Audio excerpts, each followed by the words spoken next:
తాకట్లో ఉన్న మీ బంగారాన్ని విడిపించి ఆ రోజు ఆన్లైన్ రేటుకి కొంటాం. Sharma gold company. ప్రస్తుతం మనం ఉన్నాం చిలుకూరు బాలాజీ టెంపుల్ దగ్గర. మనతో పాటు ఉన్నారు తెలంగాణ రాష్ట్ర ధూప దీప నైవేద్య అర్చక సంఘం. ఎందుకంటే మనందరికీ తెలుసు, ఇక్కడ ప్రధాన అర్చకులుగా ఉన్నటువంటి రంగరాజన్ గారి మీద దారుణమైనటువంటి దాడికి పాల్పడ్డారు.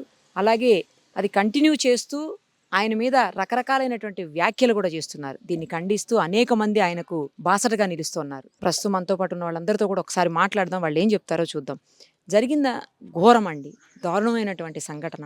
ఇది జరిగి ఉండకూడదు. అసలు ఎందుకు జరిగిందో కూడా తెలియదు, ఎవరు చేయించారో కూడా తెలియదు. అలాంటి పరిస్థితులు పోలీస్ ఎంక్వైరీలు అన్నీ తేలుతాయి అనుకోండి, ఎందుకు చేశారు, ఎవరు చేయించారు, ఏంటి అనేది.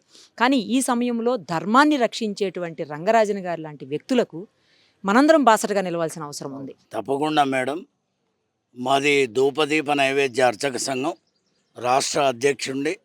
నా పేరు దౌలతాబాద్ వాసుదేవ శర్మ. మా రంగరాజన్ గారు దేవాలయాల పట్ల కానీ, దేవాలయాల అర్చకుల పట్ల కానీ, వారి తండ్రి గారి దగ్గర నుంచి వారు అనేక కార్యక్రమాలు, అంటే దేవాలయాల పట్ల, అర్చకుల పట్ల ఎన్ని ఇబ్బందులు ఉన్నా కూడా వారు భుజం మీద వేసుకొని ఈనాడు ధూపదీప నైవేద్య పథకం వచ్చింది అంటే ఆ రోజు సౌందరరాజన్ గారు సుప్రీంకోర్టుకు పోయి ఈ అర్చకుల పరిస్థితి ఏంది, దేవాలయంలో పనిచేస్తే కనీసం తిండి గడవని పరిస్థితి ఉంది అని చెప్పి సుప్రీంకోర్టు దాకా వెళ్ళినటువంటి ఘనత ఈ కుటుంబానికి ఉన్నది.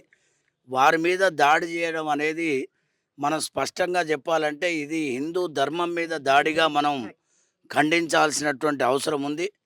చాలామంది ఈ యొక్క ధర్మాన్ని వినాశనం చేయాలనేటువంటి కంకణం కట్టుకొని బ్రాహ్మణిజం అనేటువంటి ఒక పేరు పెట్టి ఆ ముసుగు లోపల ఉన్నటువంటి అందరూ కూడా ఈ సమాజాన్ని, అర్చకుల్ని, బ్రాహ్మణుల్ని, వీళ్ళందరినీ కూడా ఈ ఆలయాల నుంచి దూరం చేస్తే మనం ఈ యొక్క సంస్కృతిని విచ్ఛిన్నం చేయొచ్చు అని ఆలోచించి కొంతమంది కావాలనే కొన్ని హిందూ సంస్థల పేర్లు పెట్టుకొని మరి రామరాజ్యం అన్నటువంటి వ్యక్తి, ఒక దేవాలయంలో అర్చకుడికి గౌరవం ఇవ్వనటువంటి వ్యక్తి రామరాజ్యం ఉండడం అనేది అది హాస్యాస్పదంగా ఉన్నది. అది రంగరాజన్ గారు ఎటువంటి వ్యక్తులు వచ్చినా కూడా వారితో చాలా ప్రశాంతంగా మాట్లాడతారు.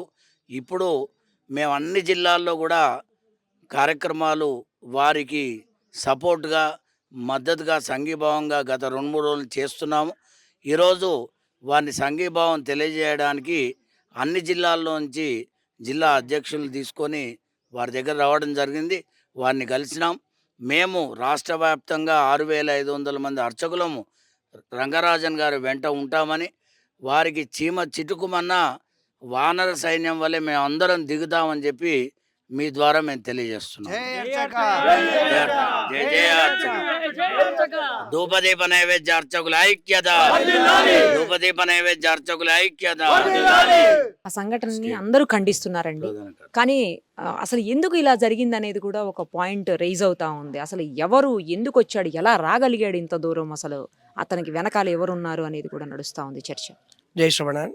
నేను తిరునగరి వెంకటాద్రి స్వామి రాష్ట్ర ధూపదీప నైవేద్య అర్చక సంఘం ప్రధాన కార్యదర్శిని, కరీంనగర్ జిల్లా ఉమ్మడి అధ్యక్షుడిని. ఇది అర్చకుల పైన దాడి అని మేము అనుకుంటున్నాం. అర్చకులను ఈ ధర్మం నుంచి దూరం కొడితే తొందరగా విచ్ఛిన్నం చేయొచ్చు హైందవ ధర్మాన్ని అనే భావనతో మేము అందరం కూడా అనుకుంటున్నాం.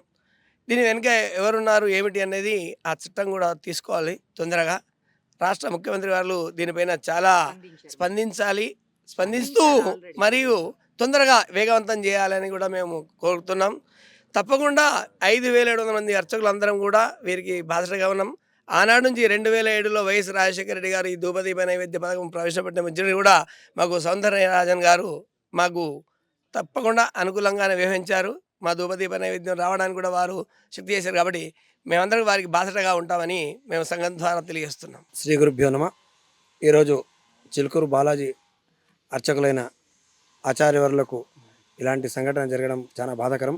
ఇది సనాతన ధర్మాన్ని అణచివేయాలనే ఒక ఉద్దేశంతో ఈ సంఘాలని పుట్టుకొని వచ్చాయేమో. ఇది రామరాజ్యము, రామసేన కాదు, ఇది రావణ రాజ్యము, రావణ సంఘం అని చెప్పొచ్చు. ఇలాంటి వ్యవహారము హిందూ సాంప్రదాయంలో, సనాతన ధర్మంలో ఎక్కడం లేదు. ఇది ఒక రకంగా చూస్తే మన రాష్ట్రంలో జరగడం అనేది చాలా బాధాకరము. ఎందుకంటే కొంతమంది పేదరికంతో తిరుపతికి వెళ్ళగలుగుతారు, వెళ్ళలేకపోతారు. కానీ చిలుకూరు బాలాజీకి వెళ్ళి వచ్చిందంటే తిరుపతి కొండ 7 కొండలు ఎక్కినంత అనుభూతితో ఉంటారు. అన్ని రకాలుగా ఇక్కడ స్వామివారి దర్శించుకోవడము, అర్చకుల యొక్క ప్రసాదం ఇవ్వడము చాలా ఆనందకరంగా ఉంటుంది. అలాంటి అర్చకుల మీద చేశారంటే ఇది రాష్ట్ర ముఖ్యమంత్రి వర్యులు ఇమీడియట్లీ దీని మీద స్పందించారు. మరియు రాష్ట్రంలో అన్ని పార్టీల వాళ్ళు దీన్ని ఖండించి ఇమీడియట్గా వారి శిక్ష పడేటట్టు చేసి దీనికి ప్రతి అర్చకునికి ఒక దృఢమైన సంకల్పం, నేను గుడిలో ఉన్నానంటే నేను నా ధైర్యంతో ఉంటాననే ఉద్దేశంతో సపరేట్గా ఒక చట్టాన్ని తెచ్చి ఇచ్చిన రోజే అర్చకులంతా సంతోషంగా ఉంటానని నేను భావిస్తున్నా.